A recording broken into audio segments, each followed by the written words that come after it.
तो कैसे हैं आप लोग। तो आज हम बातचीत करते हैं कि यदि आपकी जो कुंडली है उसमें जो राहु है, यदि वह 12वें घर में मौजूद है अर्थात 12th हाउस में मौजूद है, तो उसके क्या परिणाम हो सकते हैं।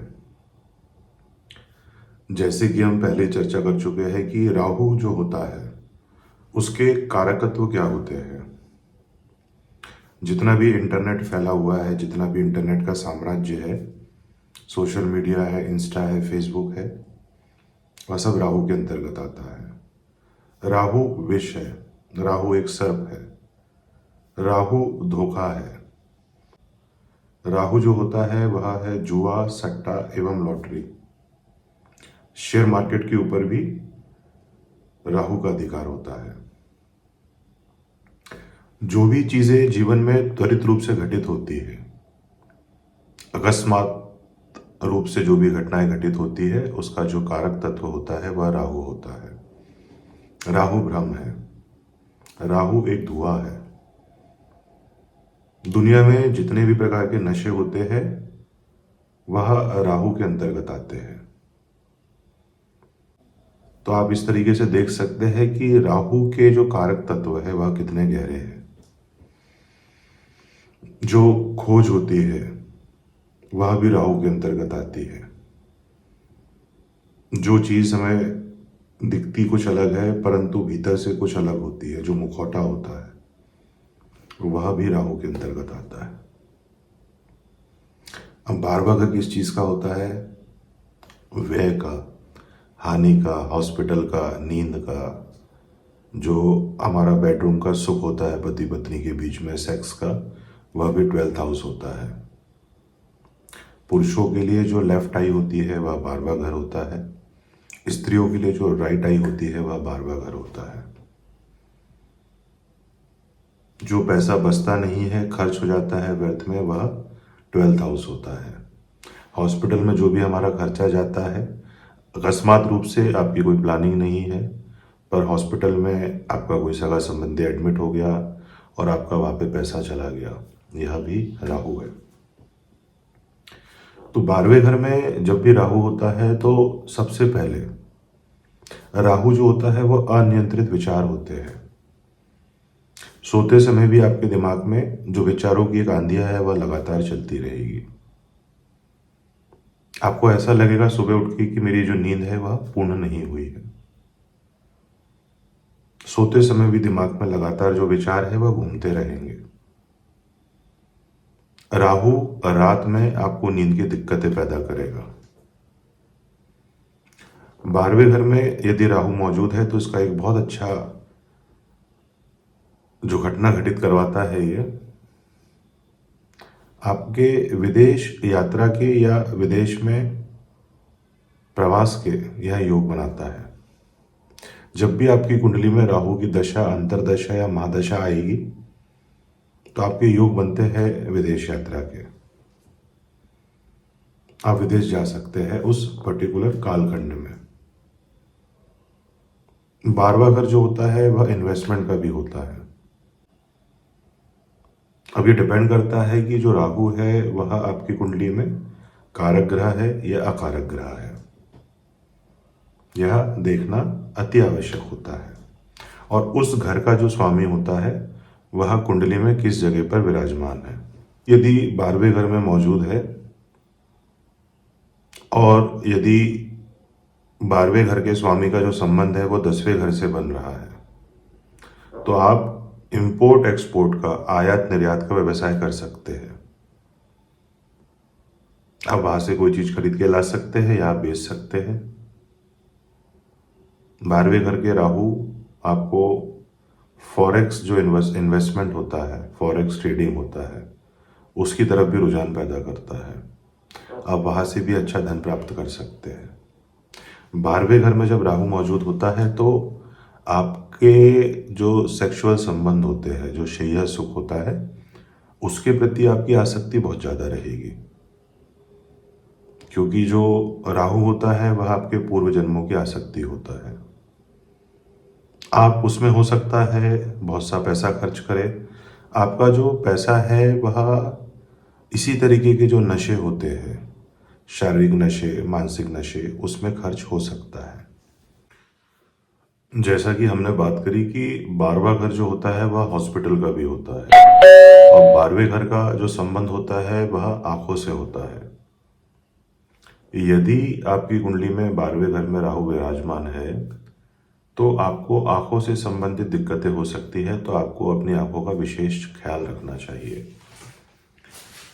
12वें घर का जो राहु होता है, क्योंकि राहु जो होता है वह मुखौटा होता है, तो यह आपको व्यर्थ की जो चीजें होती है उसमें पैसा खर्च करवाएगा आपके दिखावे में। आपके पास में धन नहीं भी होगा तो भी आप कहीं से उधार लेकर या कहीं से कर्ज लेकर अपने जो शौक है वह पूरा करने की कोशिश करेंगे, जैसा कि नशा हो गया, रात में जागना, रात में घूमना। तो ये जो प्लेसमेंट है राहु की, बहुत अच्छी प्लेसमेंट नहीं मानी गई है।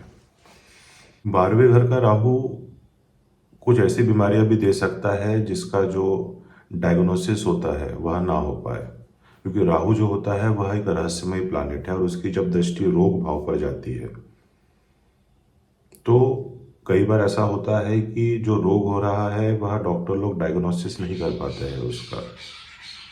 राहु की 12वें भाव से जो पंचम दृष्टि है वह चतुर्थ भाव पर जाती है। तो राहु चूंकि एक विच्छेदात्मक ग्रह है, तो यह आपको आपके जन्म स्थान से दूर करता है। आपको आपकी अर्निंग के लिए, आपको आपके रोजगार के लिए आपका जो जन्म स्थान है वह त्यागना पड़ेगा, तभी आप अपने जीवन में अच्छी जो कमाई है वह कर पाएंगे।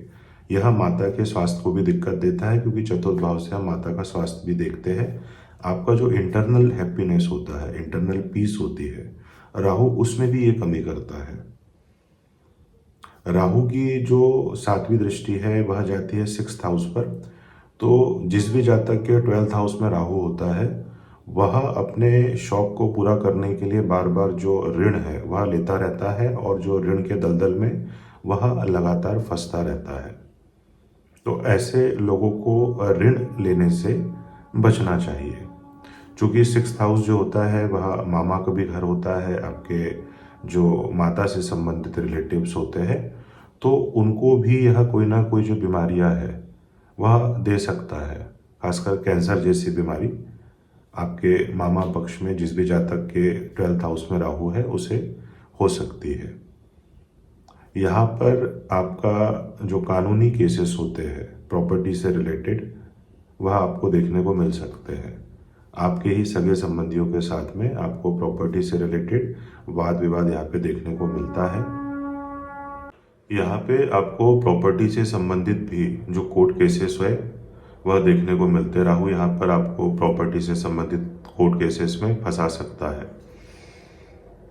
कर्ज से संबंधित जो कोर्ट केसेस होते हैं, आपने कर्जा लिया और आप वापस नहीं कर पाए। राहु की जो 9वीं दृष्टि है वह 8th हाउस पर जाती है। जब व्यक्ति कर्जे में फंस जाता है तो वह लगातार फिर जो तंत्र मंत्र होते हैं उसके चक्कर में फंसता रहता है, कुछ भी उपाय करता रहता है और अपना जो पैसा है वहाँ पे वह व्यर्थ गवाता रहता है। तो 12वें घर का जो राहु होता है उसकी स्थिति बहुत अच्छी नहीं कही गई है। यह एक नकारात्मक स्थिति है राहु की, 12th हाउस का जो राहु होता है। तो यहाँ पर आप बहुत सोच समझ कर अपने निर्णय लें। यहाँ पर राहु के जो हम उपाय कर सकते हैं कि सबसे पहले जातक को जल्दी सोने की कोशिश करना चाहिए, क्योंकि अगर वो रात में जागेगा तो उसके दिमाग में बहुत ज़्यादा जो नकारात्मक विचार है, अनियंत्रित विचार है, तामसिक विचार है, वह लगातार चलते रहेंगे। जातक को हॉस्पिटल में जाकर मरीजों की कुछ ना कुछ सेवा करनी चाहिए, हॉस्पिटल जाते रहना चाहिए, क्योंकि अगर वह हॉस्पिटल जाके कुछ भी मेडिसिन वहाँ से ले लेता है, खांसी की, सर्दी की, तो हॉस्पिटल में जो राहु पहुँचाता है उसका जो खर्च व्यय उस समय पे बड़ा हो सकता है, उसमें कमी की जा सकती है। क्योंकि 12th हाउस का जो राहु है वह आपको हॉस्पिटल के खर्चे तो देगा ही देगा। तो उस खर्चे को कम करने के लिए आप हॉस्पिटल जा सकते हैं और वहाँ पर अपने अनुसार नॉर्मल सा कोई प्रिस्क्रिप्शन लेके अपनी दवाइयाँ जो जनरल होती है वह खा सकते हैं।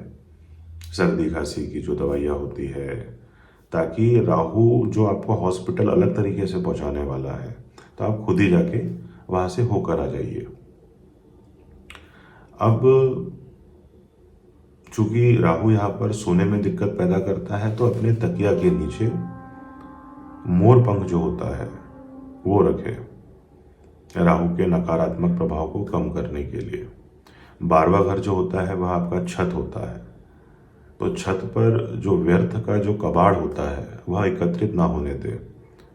छत को आप जितना सुंदर बना के रखेंगे, क्योंकि 12वें घर में जो शुक्र होता है वह उच्च का होता है, तो हमेशा जो आपका छत होता है, आपका रूफ होता है, उसको बहुत बेहतरीन तरीके से, अगर आप में सामर्थ्य है, आप सक्षम हैं, तो उसको नीट एंड क्लीन रखने की कोशिश करिए। वहाँ पर जो व्यर्थ की गंदगी है वह जमा ना होने दे। जो कच्चा नारियल होता है वह अपने ऊपर से 7 बार एंटी क्लॉकवाइज उतार कर शनिवार के दिन बहते जल में प्रवाहित करें। राहु का जो बीज मंत्र होता है उसका निरंतर जाप करते रहे। उसकी आप 1 माला या 3 माला कर सकते हैं। दुर्गा चालीसा का नियमित पाठ करें। राहु का यह बहुत बेहतरीन उपाय है। अपने घर में जो टॉयलेट होता है कोशिश करें कि वह वास्तु के अनुसार निर्मित हो, और जो आपका शौचालय होता है उसकी व्यवस्थित जो सफाई है वह हमेशा करते रहे, स्वयं के द्वारा भी। राहु के लिए यह जो जनरल उपाय होते हैं। होती है आपसे किसी और वीडियो में मुलाकात। यदि आपको यह वीडियो पसंद आया हो तो आप हमारे चैनल को सब्सक्राइब करें और हमारे वीडियो को लाइक करें। धन्यवाद।